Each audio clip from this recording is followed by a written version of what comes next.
राजनीति संगम पर बड़ी खबरों को लेकर हाजिर मैं हूं निहारिका महेश्वरी।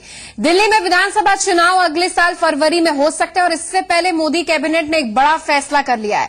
मोदी कैबिनेट ने जमीन अधिग्रहण अध्यादेश को मंजूरी दे दी और इस अध्यादेश के बाद अब जमीन अधिग्रहण से जुड़े जितने भी नियम हैं वो आसान हो जाएंगे। इसके साथ ही इंफ्रास्ट्रक्चर डेवलपमेंट, रूरल डेवलपमेंट और राष्ट्रीय सुरक्षा के लिए जमीन अधिग्रहण आसान हो जाएगा। मोदी कैबिनेट ने दिल्ली की 895 अवैध कॉलोनियों को बड़ी राहत देते हुए सभी को नियमित करने का फैसला किया है। वहीं वित्त मंत्री अरुण जेटली ने कैबिनेट के फैसले की जानकारी देते हुए कहा कि 1 जून 2014 तक की जितनी भी अवैध कॉलोनियां हैं वो नियमित होंगी और इससे 60 लाख लोग लाभान्वित होंगे। उन्होंने ये भी बताया कि किसानों के हितों का पूरा ख्याल रखा जाएगा। किसानों के मुआवजे, उनके पुनर्वास के नियमों में किसी तरीके का बदलाव नहीं हुआ है। विधानसभा चुनाव है दिल्ली में और दिल्ली के लोगों के लिए अवैध कॉलोनी का नियमितीकरण हमेशा ही हर पॉलिटिकल पार्टी के लिए अहम मुद्दा रहा है। दिल्ली के 2 चुनाव में कांग्रेस ने इसी मुद्दे पर लगातार जीत हासिल की, लेकिन लोगों से किए जितने भी रेगुलराइजेशन से जुड़े वायदे थे वो पूरे नहीं किए। इसी वजह से दिल्ली के पिछले विधानसभा चुनाव में कांग्रेस को जबरदस्त हार का सामना करना पड़ा। अब बीजेपी की कोशिश दिल्ली के लोगों को लुभाने और दिल्ली की गद्दी पर फिर से कब्जा करने की है। तो और पूरा जरिया क्या हो सकता है? अवैध कॉलोनी जो है उसका नियमितीकरण। जरिया क्या हो सकता है कि जो डिफेंस सेक्टर के अलावा अपने दर्शकों को यहां पर बता दें कि 895 अवैध कॉलोनियों को जो फायदा होगा वो इसलिए होगा क्योंकि उनको नियमितीकरण करने का, उसका ऐलान, रेगुलराइजेशन करने का ऐलान कर दिया गया। और इसके साथ साथ अरुण जेटली ने यह भी बोला है कि मोदी कैबिनेट ने जमीन अधिग्रहण, जो संशोधित जमीन अधिग्रहण अध्यादेश था, उसको मंजूरी दे दी है। सुनते हैं अरुण जेटली को।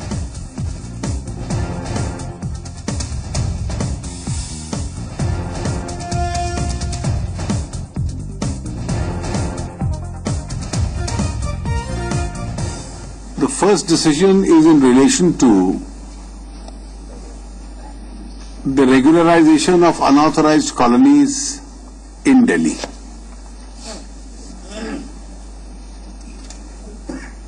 The cut-off date for the regularization, which was earlier 31st March 2002, has been extended to 1st June 2014. तो जो पहले कट ऑफ डेट 31 मार्च 2002 तक की थी, उसको 1 जून 2014 तक एक्सटेंड कर दिया गया है। इस सारे का असर यह है कि 895 कॉलोनीज को इसका लाभ मिलेगा। The provisions relating to payment of higher compensation, relief and rehabilitation will remain untouched. तो जो हायर कॉम्पेंसेशन है, जिस किसी की जमीन एक्वायर होगी उसको वो मिलता रहेगा। आरएनआर पैकेज उसको उसी प्रकार का मिलता रहेगा। सेक्शन 105 को अमेंड करके ये प्रावधान भी डाला गया है कि जो जमीन उन एग्जेम्प्टेड एक्ट्स में भी एक्वायर होगी, जो इस एक्ट का कॉम्पेंसेशन और आरएनआर पैकेज है, उन 13 एक्ट्स पे भी वही लागू होगा। तो ये जो फैसला सरकार ने किया है अवैध कॉलोनियों को नियमित करना, जो 1 जून 2014 तक की अवैध कॉलोनियां थी, ये पॉलिटिकल मुद्दा रहा है। हर इलेक्शन में दिल्ली विधानसभा चुनाव होने वाला है, कांटे की टक्कर, और उसमें भारतीय जनता पार्टी का ये बड़ा दाव है। इसको लेकर रिएक्शंस भी आ रहे हैं। दिल्ली की पूर्व मुख्यमंत्री शीला दीक्षित को सुन लेते हैं। अनऑथराइज कॉलोनीज को ऑथराइज करने का फैसला पहले ही हो चुका था, ये तो एक्सटेंड क्यों करते, नया कुछ करते। और सारे दिल्ली भर में ये भ्रम फैलाया जा रहा था कि हम करेंगे। हालांकि मिस्टर लवली, जो हमारे पीसीसी के अध्यक्ष हैं और उस वक्त अनऑथराइज कॉलोनीज के इंचार्ज थे, वो सिलसिला शुरू हो गया था, लेकिन उस सिलसिले में कुछ थोड़ी बहुत कमियां और खामियां थी। और इस मुद्दे पर हमने थोड़ी देर पहले बात की जी संगम के संपादक वासेंद्र मिश्र से। आज के कैबिनेट ने दो जो अहम फैसले किए हैं, पहला फैसला तो इंडस्ट्री और ग्रोथ को ध्यान में रख के लिया गया है, जिसमें लैंड एक्विजिशन ऑर्डिनेंस लाकर जो पुराना कानून था उसमें बदलाव करने की कोशिश की गई है और एक्विजिशन को और सरल बनाया गया है, जिससे कि इंडस्ट्रियल डेवलपमेंट हो सके, सोशल इंफ्रास्ट्रक्चर का जो क्षेत्र है उसमें डेवलपमेंट हो सके, रूरल इलेक्ट्रिफिकेशन में इंफ्रास्ट्रक्चर को बढ़ावा देने से जुड़े हुए डेवलपमेंट हो सके और डिफेंस और नेशनल सिक्योरिटी से जुड़े हुए जो एरियाज हैं जिसमें कोई अगर इंडस्ट्री लगाना चाहता है तो उसको आसानी से लैंड उपलब्ध कराया जा सके। तो इन सब चीजों को ध्यान में रखते हुए लैंड एक्विजिशन एक्ट को जो पुराना था उसको बदलते हुए नया ऑर्डिनेंस लाया गया है। तो मुद्दा चुनाव है और बहुत ही जल्दी दिल्ली में विधानसभा चुनाव हो सकते हैं। रेगुलराइजेशन ऑफ कॉलोनी यानी कि इसके नियमितीकरण को लेकर लंबे समय से हर पॉलिटिकल पार्टी दावा करती थी कि हम करेंगे, चुनावी मुद्दा था, मैनिफेस्टो में ये मुद्दा सबसे टॉप पर रहता था। लेकिन अब मोदी कैबिनेट का ये जो बड़ा फैसला है, जमीन अधिग्रहण, जो संशोधित जमीन अधिग्रहण है उसका अध्यादेश, उसको मंजूरी दे दी है। लेकिन यहां पर एक गौर कर देने वाली बात है कि जो किसानों के मुआवजे और पुनर्वास के नियम थे उसमें किसी तरीके का कोई बदलाव नहीं किया गया है। ये जो अवैध कॉलोनियों को नियमित करने की बात की है, ये लागू होगा 2014 1 जून तक की कॉलोनियों पर। और इसके साथ साथ ये भी बातें सामने निकल कर आ रही हैं कि इससे 895 अवैध कॉलोनियों को वैध करने से 60 लाख से ज्यादा दिल्ली वासी लाभान्वित होंगे। अपने दर्शकों को बता दें, ऐसा मुद्दा रहा है जिस पर पॉलिटिकल पार्टी जीतती हैं, हारती हैं। और इस बार का विधानसभा चुनाव केंद्र की सरकार जो कि बीजेपी के पास है, बीजेपी उसी सीट को रिटेन करने की कोशिश दिल्ली में भी कर रही है। और ये अहम मुद्दा दिल्ली विधानसभा चुनाव का मोदी कैबिनेट की अहम बैठक में इस फैसले को, इस अध्यादेश को मंजूरी देकर एक नया राह यहां पर दिया गया है। इसको, हालांकि इसके पीछे पॉलिटिक्स है, इसके पीछे चुनावी मुद्दे हैं, इसके पीछे चुनाव हित है, लेकिन इससे आम आदमी किस तरीके से, किसान से लेकर एक दिल्ली वासी जो अवैध कॉलोनी में रहता है, वो लाभान्वित होगा। इस पर हम बात कर लेते हैं। हमारे साथ किसान नेता भूपेंद्र रावत जी जुड़ गए। भूपेंद्र जी, ये जो जमीन अधिग्रहण, जो संशोधित अध्यादेश को मंजूरी दी, ऐसे आप किस तरीके से देख रहे हैं, जिसमें पुनर्वास और किसान मुआवजे को छुआ नहीं गया है, पहले की स्थिति बरकरार रहेगी? देखिए, असल में अगर मैं ये कहूं कि मोदी जी की सरकार को बनाने के पीछे दो महत्वपूर्ण ताकतें थी। एक था कि भू अर्जन कानून को बदला जाए 2013 में जो बना है, और दूसरा श्रमिकों के कानूनों को कमजोर किया जाए। इसमें अगर हम ये कहें कि पहले ये था कि पीपीपी योजना के लिए 70% लोगों की राय लेना बहुत जरूरी था, उस राय को कम करके 50% किया गया है। हाँ। दूसरी बात, जो मुआवजे की राशि को पहले से ही 4 गुना और 6 गुने का प्रावधान है, उसको कैसे बदलने वाले। 4 मुख्य बदलाव करने के लिए मोदी सरकार बिल्कुल लालायित थी। जो इस नए कानून 2013 में बने कानून का जो सबसे बड़ा हृदय है, 4 चीजें। एक तो प्रभावित तबके में 80% लोगों की सहमति बहुत जरूरी था लिखित रूप में, जिसको कम करने के लिए सरकार आई है। हाँ। दूसरी महत्वपूर्ण बात ये थी, हमारे देश में जिस रफ्तार में हमारी आबादी बढ़ रही है और खेती की जमीन खत्म हो रही है, तो देश में खाद्यान्न संकट पैदा होना है। इसलिए बहुफसली खेती को रोक लगाने का जो प्रावधान नए कानून में था, उसको खत्म करना। यानी कि आप इसे एक अच्छा फैसला मानते हैं, राहत भरा फैसला है? नहीं, मैं बता रहा हूँ। हाँ। दूसरा की खेती देश में खाद्यान्न संकट पैदा कर बढ़ेगा। और तीसरा था जो पुनर्वास के लिए सामाजिक प्रभाव का अध्ययन बहुत जरूरी था, उसे खत्म करना। और चौथी बात आपको बताना चाहता हूँ कि नए कानून में एक प्रावधान है कि 5 वर्ष की अवधि तक यदि किसानों को मुआवजा न दिया गया और जमीन का मुआवजा देने के बाद कब्जा न लिया गया हो, ऐसी दशा में भूमि अधिग्रहण रद्द हो जाएगा। ये 4 महत्वपूर्ण बहुत बढ़िया चीज नए कानून में थी और मोदी सरकार इन चारों को बदली करके एक तबाही की ओर ले जाने वाला है किसानों को।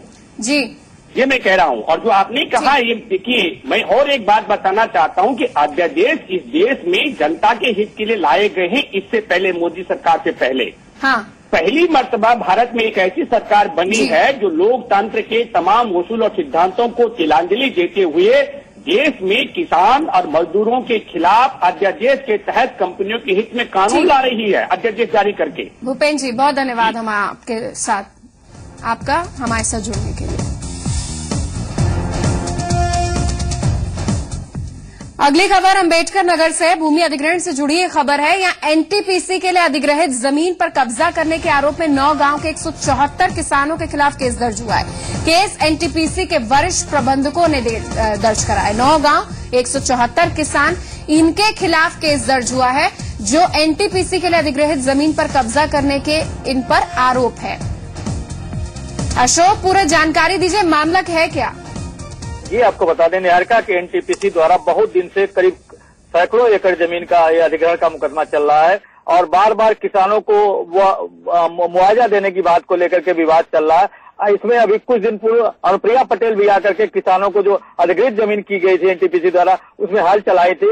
इस बात को लेकर इनको किसानों द्वारा भी, इन किसान नेताओं द्वारा बार बार आकर के किसानों के पक्ष में लामबंद होकर के इनके एनटीपीसी के खिलाफ इस तरह कार्रवाई की जाए, इसको लेकर के किसानों में बराबर एनटीपीसी से मुकदमे चल रहे हैं, बवाल चल रहा है। इसी पर लेकर के जो अधिग्रहित जमीन की गई थी उसमें करीब कई गांवों का मामला है जिसमें 174 किसानों के ऊपर जो उसके प्रबंधक ने मुकदमा दर्ज कराया है। इसमें दो थाना क्षेत्र इब्राहिमपुर है और अलीगंज, 2 थाना क्षेत्रों में इतने किसानों के ऊपर किया गया जिससे किसानों में हड़कंप की स्थिति हो गई है और इनकी गिरफ्तारी के भी प्रयास में पुलिस लगी हुई है क्योंकि इन्होंने फिर कब्जा कर लिया अधिग्रहित जमीन को किसानों ने। धन्यवाद जानकारी देने के लिए।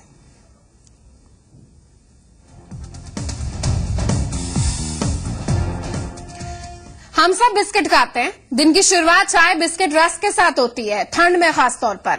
लेकिन एक खबर ये आपके लिए, आपको ये हिलाकर खबर रख देगी, आप सोच में पड़ जाएंगे। दरअसल मुरादाबाद में खाद्य विभाग की टीम ने बड़ा खुलासा किया है। कटघर थाना क्षेत्र में चल रही बिस्किट फैक्ट्री में बिस्किट बनाने में जानवरों की हड्डी का इस्तेमाल ये कर रहे हैं। बाल मजदूरों का इस्तेमाल 25 रुपए की दिहाड़ी उनको देकर किया जा रहा है।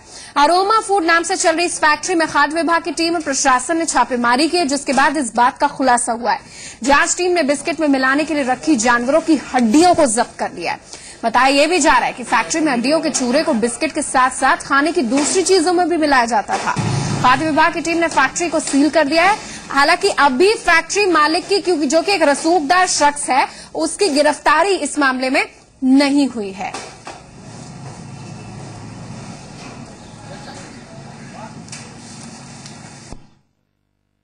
छापेमारी करने के बाद पाया गया कि वहाँ जो रस बनाने की प्रक्रिया है वो बहुत ही दर्दनाक दिखाई पड़ी। वहाँ पर तमाम हड्डी वगैरह दिखाई पड़े, गंदा माहौल था, छोटे छोटे बच्चे काम कर रहे थे।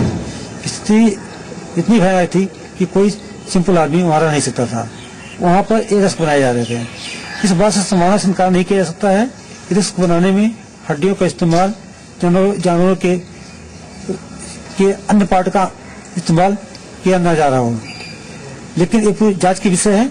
जांच होने के बाद पूर्ण रूप से क्लियर होगा क्या पोजीशन इसमें रही है।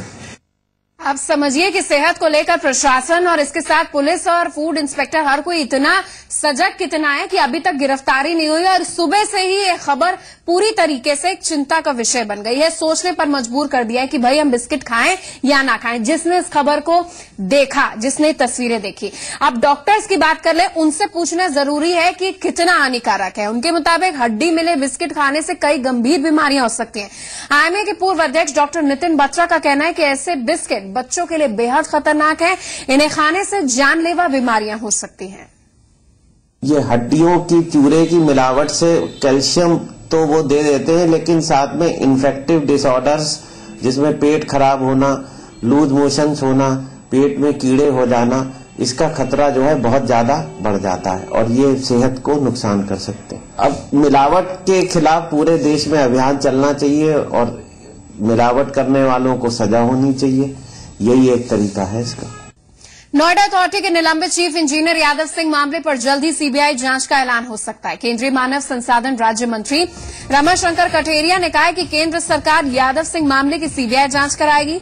आगरा में कठेरिया ने कहा है कि सीबीआई जांच के बाद बीएसपी सुप्रीमो मायावती, उनके भाई आनंद भी जेल जाएंगे। साथ ही एसपी सरकार के कुछ मंत्री भी फंसेंगे। इसके साथ साथ उन्होंने भारतीय जनता पार्टी के कार्यकर्ताओं को वक्त से पहले, यानी कि 2017 से पहले चुनाव हो सकते हैं, इसकी तैयारी करने की भी सलाह दी।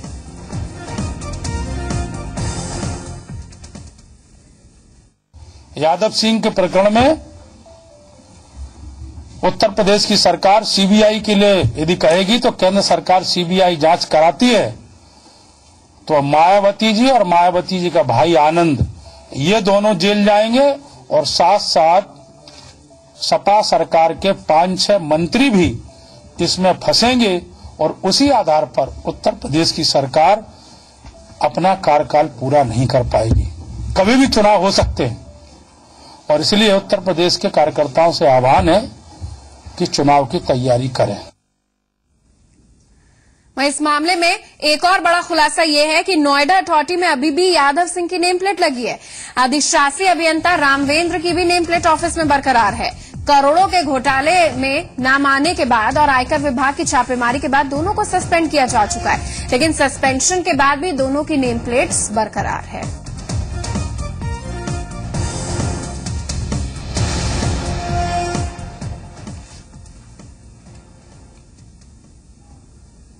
ये आप तस्वीरें देख सकते हैं, एक कमरे के अंदर और एक कमरे के बाहर की नेम प्लेट ये अभी भी बरकरार है। अथॉरिटी जिसमें कुछ रोज पहले खबरें आई थी कि 68 सीसीटीवी कैमरे लगाए गए और वहां के अधिकारी से लेकर कर्मचारी को अपना जो पूरी तरीके से अनुशासन में रहने की बात की गई थी, अपनी पूरी तरीके से इमेज क्लीन करने की बात की गई थी, अपनी जिस तरीके से वो डील करते हैं पब्लिक डीलिंग में भी साफ तौर पर सावधानी देने की बात की थी। इतना सब कुछ होने के बावजूद भी ये नेम प्लेट बरकरार है। यादव सिंह का रसूख अभी भी अथॉरिटी में बरकरार है।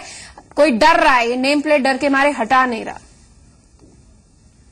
इस मामले को लेकर नोएडा अथॉरिटी पर हुए भारतीय जनता पार्टी के प्रदर्शन पर प्रतिक्रिया देते हुए मुख्यमंत्री ने कहा कि बीजेपी नेताओं का वश चले तो भगवान पर भी कब्जा कर ले।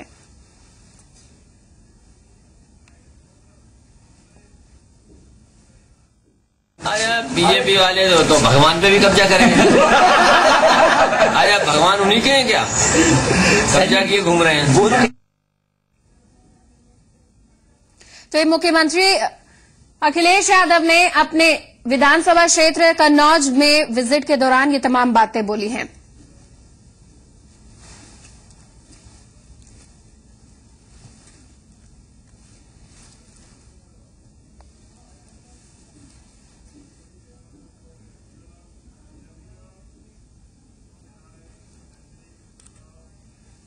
वहीं अगली खबर, इलाहाबाद में धर्मांतरण का विरोध कर रहे एबीवीपी कार्यकर्ताओं ने ईशू दरबार के आयोजक पर पिटाई करने के आरोप लगाए।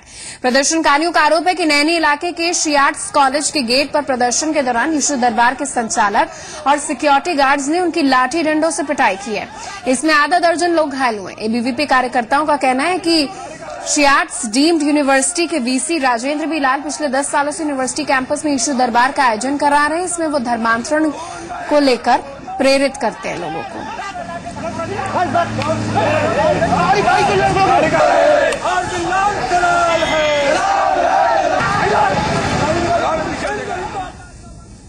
फटाफट कुछ और खबरों का रुख करते हैं। गोरखपुर में समाजवादी पेंशन योजना की शुरुआत हो गई है। गोरखपुर यूनिवर्सिटी के दीक्षा भवन में यूपी सरकार में मंत्री राममूर्ति वर्मा ने 500 लोगों को इस पेंशन योजना की पासबुक की कॉपी सौंपी। इस योजना के तहत गोरखपुर में करीब 70,000 लोग लाभान्वित होंगे। लखनऊ के आशियाना तेजाब कांड के आरोपी रियाज ने कल देर रात जिला जेल में अपने ही मफलर से फांसी लगा ली। पुलिस ने शव को पोस्टमार्टम के लिए भेज दिया है। रायबरेली का रहने वाला रियाज 1 साल पहले अपनी ही भांजी पर तेजाब डालने के आरोप में गिरफ्तार हुआ था। जालौन के कोतवाली उरई इलाके में एक व्यापारी की दुकान पर अराजक तत्वों ने आग लगाने की कोशिश की। मौके पर पहुंची खाकी अमले ने व्यापारियों के साथ बदसलूकी की, जिसके बाद व्यापारियों ने घंटाघर में जाम लगाया। जाम खत्म कराने पहुंचे सीओ सिटी एएसपी को भी व्यापारियों के विरोध का सामना करना पड़ा। बाद में कार्रवाई का भरोसा देने पर व्यापारी शांत हुए। गाजियाबाद में चोरी की घटनाएं लगातार बढ़ती जा रही हैं। अम्बेडकर नगर के इलाके में एक शोरूम में 75 लैपटॉप चोरी होने का मामला सामने आया। तो वहीं साहिबाबाद में एक इलेक्ट्रॉनिक शॉप से लैपटॉप समेत लाखों के सामान चोरी हुए हैं। ये आपको बता दें 2 दिन पहले भी अम्बेडकर नगर में एक शॉप से 40 लाख के लैपटॉप चोरी हुए थे।